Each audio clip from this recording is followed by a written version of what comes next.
This week, what if you could lose your home over a mailbox, a ladder, or a missed HOA notice?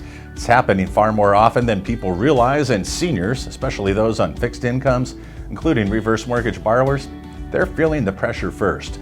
We're going to unpack what's changing in Georgia and why this debate is far more than just community rules. We'll do that right after this short message from our sponsor. Liberty Reverse wants to help you grow your reverse mortgage business with our proprietary Equity IQ product suite. Equity IQ gives your borrowers access to more funds, lowers their upfront costs, and expands eligibility for home purchases. Learn more at partners.libertyreversemortgage.com today. This ad is intended for mortgage professionals only and is not a consumer solicitation. PHH Mortgage, doing business as Liberty Reverse Mortgage, is an equal housing lender. NMLS number 2726. Welcome back, and thank you for joining us.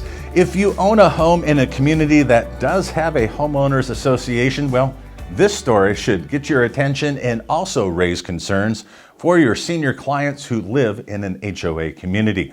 Because what's happening right now in Georgia isn't just about HOA rules, it's about power, property rights, and whether people should be losing their homes over fines that begin small and then spiral out of control. 3 Georgia state lawmakers have introduced new legislation aimed at stripping HOAs of their ability to foreclose on homes and also to give homeowners in these communities the right to vote to dissolve their association altogether. And the reason this is happening right now is simple. People, they're fed up. Across the nation, homeowners are telling similar stories, small violations that turn into big fines, and big fines leading to legal fees. And before one knows it, a lien shows up at the home, and now foreclosure is suddenly on the table. And in too many communities, HOAs, they've become power-hungry, authoritarian boards that make a homeowner's life absolutely miserable over simple, petty violations, while at the same time wielding outsized legal authority. The mission may be to protect property values, but that reality can often feel like surveillance, fines, and threats which escalate far beyond common sense. Now, for seniors, this is especially punishing. They're struggling with tight budgets, limited mobility, which can turn something as small as a ladder or a bucket left outside or siding that needs to be washed into fines that total thousands of dollars. And that's why it is crucial for seniors to have access to cash for unexpected expenses or to get help on the home. Whether it's a reverse mortgage or another equity solution, having access to liquidity can be the difference between staying current on HOA obligations or getting drug into a legal grinder that ends with a forced sale and another sad news story. However, the bigger question that state lawmakers need to answer is this: are we really comfortable with letting a homeowner's entire life savings hang in the balance over a mailbox that's not compliant, a bucket left outside, or a missed piece of mail? In late December, Realtor.com highlighted a case from Wesley Chapel, Florida, and it shows just how extreme HOA enforcement measures can be. An elderly homeowner there faced a legal action over less than $600 in HOA fines, a balance that quickly ballooned once attorney's fees were added and enforcement costs. Now, according to the report, the situation escalated so severely that this woman faced arrest, and she was effectively living out of a friend's borrowed vehicle to avoid detection and further legal consequences. What began as a minor HOA dispute turned into a life-disrupting crisis, a pattern that we're seeing more and more often where small balances collide with aggressive enforcement and legal machinery. That's the backdrop for what's happening right now in Georgia. Under current Georgia law, a homeowners association can initiate a foreclosure once a homeowner has reached just over $2,000 in charges. And that threshold is often reached not because someone is refusing to pay their dues, but because of fines, penalties, and attorney's fees, which compound quickly. Georgia lawmakers are now pushing 2 bills that would significantly rein in that power. And the first would allow a homeowner to vote on dissolving their own association if they had enough residents sign a petition. It would also eliminate an HOA's power to foreclose and convert those unpaid dues or fines into ordinary consumer debt, which would be collectible in court, but not through the loss of someone's home in foreclosure.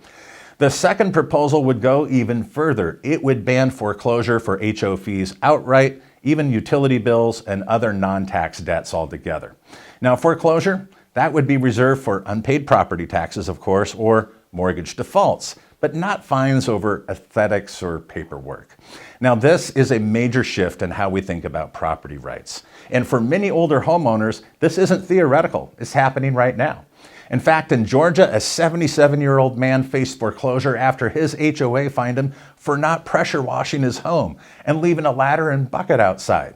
And the fine snowballed into thousands of dollars once legal fees were added. Living on Social Security, he took out a home equity loan just to afford an attorney and to keep fighting to stay in the home that represented nearly all of his life savings or net worth. And this is where the conversation intersects with reverse mortgages in ways that many will actually overlook.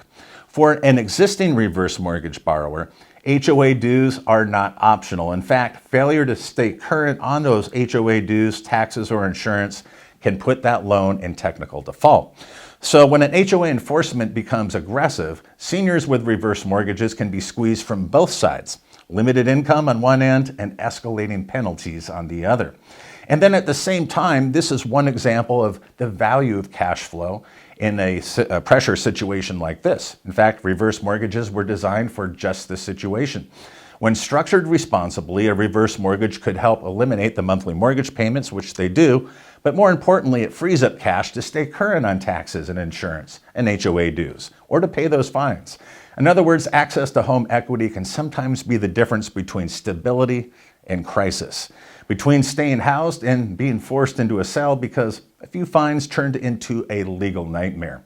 At its core, this isn't just about homeowners associations. It's about proportionality. It's whether foreclosure should really be used as a collection tool for non-mortgage debt. I don't think it should. And it's also about how much power that we're comfortable delegating to some private governing body that has control over people's homes. Now, when the penalty for falling behind in HOA fees is losing the roof over your head, I think we've crossed the Rubicon from community standards into something that's very punitive. And Georgia lawmakers are now asking whether that system still even makes sense. And for the rest of the country, they soon may be forced to confront the same question, because when a home represents not just shelter, but a lifetime of accumulated savings, we should be very careful about the rules which allow it to be taken away. And if your entire net worth can be put at risk over a ladder, a mailbox, or a bucket, a missed notice, that's not community governance. It's a system that's long overdue for reform. What are your thoughts? You can leave your comments in the comment section below. And also, if you would share this video in the LinkedIn network, we really appreciate that. We have a YouTube channel. You can subscribe. That way you never miss any of our latest content. And catching up on all the reverse mortgage news in the last week is pretty easy. We make that very simple here with our weekly podcast, HECM World Weekly. Listeners can find us on Apple Music and Spotify, or you can watch the video as well here at HECM World. Thanks so much for joining us, and return next week for more reverse mortgage news, commentary, and analysis you'll only find right here at HECM World. Have a great week.